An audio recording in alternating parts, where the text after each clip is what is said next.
to be speaking about today is the compliance with the HMRC and Companies House, because we know that taxes are usually filed yearly, and the Companies House, if you have a company which is properly registered, it needs also to be filing for the accounts every year at a given date. These dates depend with when you open your company.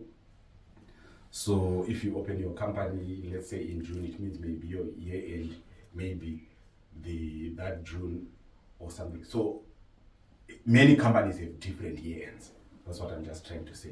So the year ends are when you need to be registering or submitting to Companies House their returns. They want to see what the business is making, and you also have to confirm a confirmation statement so that the business is still up and running. HMRC, you also file for your taxes, the different tax heads.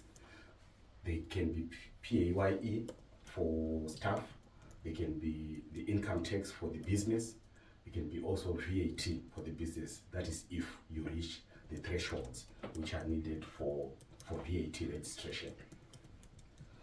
Tax efficiency, this is where I was saying sometimes we don't have to run away from paying taxes.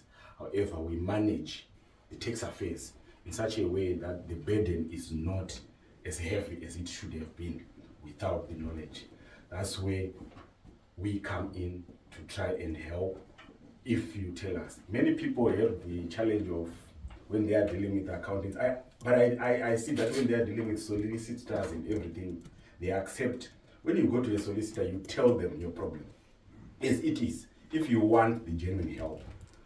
And if they have to think through so that they can proffer a workable solution, you have to tell them the actual and how it is doing. But when they come to accounting, they think if they tell us we want to make them pay more tax, we want to be burdensome, but some of the things you want to be avoiding, if then the case comes to HMRC, that's the things they will be asking now. Yet we known well in advance, we would have maybe made a plan so that we work away. Even if it takes, sometimes HMRC allows that